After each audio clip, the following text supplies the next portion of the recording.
This presentation discusses the theory of constructed emotions, a paradigm shift from previous theories. Instead of thinking of emotions as a pre-wired response to a stimulus, this theory approaches emotions from the perspective of the brain constructing an experience from environmental stimuli, physical sensations, as well as previous experience of similar situations. This presentation focuses on Lisa Feldman Barrett's 2017 paper, The Theory of Constructed Emotions, an active inference account of interoception and categorization. To start the discussion, I will present an elementary introduction to perception. This will be followed with a discussion of the folk psychology understanding that people hold for basic emotions. To introduce the theory of constructed emotions, I will first provide a synopsis of why we have a brain, and this will lead to an outline of how the brain constructs emotions. I'll end with a short conclusion. How do we perceive the world around us? The brain provides us with an interpretation of the objects that we believe are real. When we see a tree, our eye sends the image from our retina to that part of the brain that processes vision in the occipital region. The brain then canvasses the brain's memory in an attempt to formulate an understanding of the retinal image. This process constructs a representation of the image. Not only does the brain construct an understanding of the image, it is also experiencing feelings as the image representation becomes clear. This part of the process is referred to as interoception. This is why we have feelings associated with images that are being processed. The brain does not process everything it sees, hears, touches, smells, or tastes. The brain only responds to those sensations if they are valuable to the organism at the time of perception. We want to believe that what we see is in fact what there is. This is known as naive realism. But nothing can be further from the truth. Look at these two images and you will get a sense of how your brain constructs things in your mind. Is the image on the left a picture of a rabbit or is it a duck? First, your brain constructs the image of a duck or a rabbit depending what you see first. Then it constructs a representation of a rabbit. Notice how your mind will slip between the two images once you perceive the two shapes. Now look at the picture on the right. There appears to be a triangle in the middle of the picture. But is there? Your brain is constructing the triangle from your experience of what triangles look like. But there's no triangle in the picture. Your brain is making it up. This is how your brain handles everything you sense, whether it is cognizing representations of everyday objects to how you are feeling at any given moment. Once your brain formulates a representation of the emotion you are feeling, just like the image of the triangle, you have formed a concept of your feeling. It is not a pre-wired sensation like fear or happiness. Just like the triangle, it is formed from your experience, your sensations of perception, and interoception. This is the essential thesis that Barrett is arguing. According to the classic emotion theory, we have basic emotions, which have evolved with our species for reasons of survival. For example, feeling fear provided us with a motivation to run away from something we perceived as dangerous. This is elaborated in the appraisal theory of emotions proposed by Ira Roseman in his 2001 paper.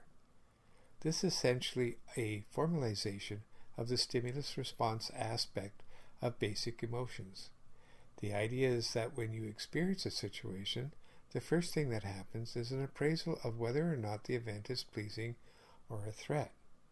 If it is a threat, then the experience is one of dislike, and the action taken is to withdraw.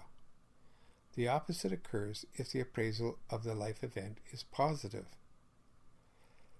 Included in this understanding of basic emotions is that there are distinct areas of the brain that are associated with different emotions. For example, in the 1930s, Kluver and Busey experimented on rhesus monkeys by removing their amygdala. They found that the monkeys did not have a normal fear reaction, which led them to conclude that the amygdala was the neurological center for the fear emotion. Experiments such as these supported the idea that emotion were hardwired in the brain. Subsequent research indicates that the amygdala is not only involved in the fear emotion, but is activated during all emotional experiences. While numerous lists of basic emotions have been proposed, there seems to be 6 that are most common. These are anger, disgust, fear, happiness, sadness, and surprise. Paul Ekman in the 1970s developed an experiment in which people were tested to see if they could recognize the emotional expression in the photograph of a person's face. The experiment was a huge success. However, Barrett has questioned these results. It seems that facial expressions do not reflect how a person is feeling. For example, a frown can mean the person is angry, or concentrating intensely, or simply puzzled. Barrett has conducted meta-analysis over numerous experiments and found that there is little basis for supporting the theory of classic emotions. So why do we have a brain? It is an expensive organ, consuming 20% of the available metabolic resources, and it has evolved in size to about the 1.5 kilogram blob it is now. While the human brain is unique among mammals, since it can think and reason abstractly, it essentially serves the same purpose as for all living creatures. The brain's purpose is to allow its host to grow, survive, and reproduce its species. Growth is all about learning, acquiring skills, and being able to know how to do things. This is so the organism can survive. By learning that a lion, for example, is better at killing prey than you are, it would be prudent to avoid such an animal unless you're properly equipped to defend yourself. The primary reason for surviving is so that you can reproduce, to pass on your genes to the next generation. All mammals reproduce their kind. If they didn't, then life as we know it would not exist on this earth.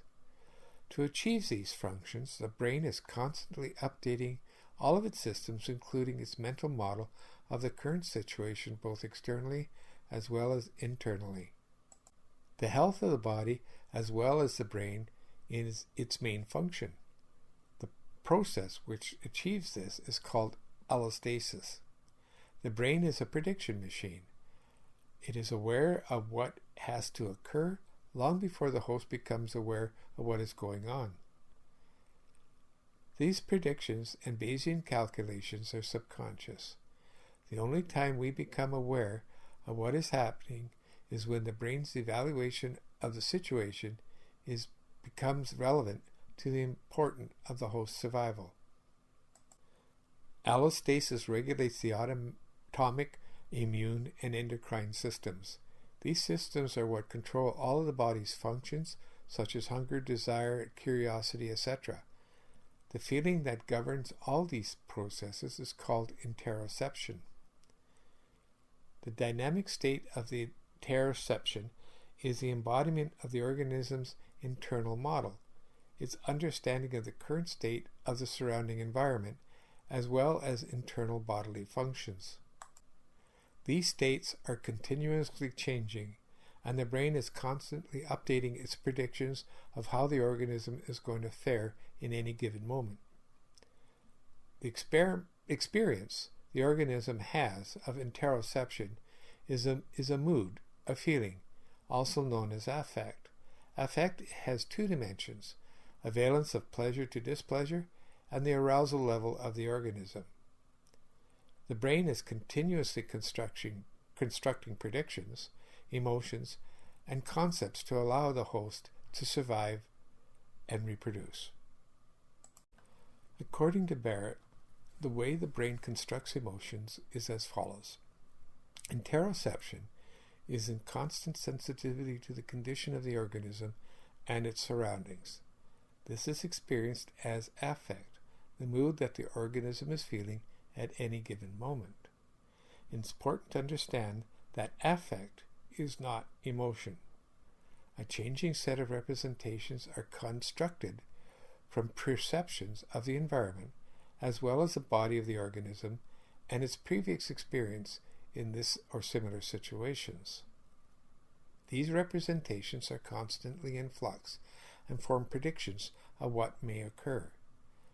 They provide the organism with the ability to determine what needs to be done in a given situation. An emotion is experienced as an instance in a category of similar emotions. Included in the construction of predictions, emotions are constructed to explain why the organism needs to act or not act.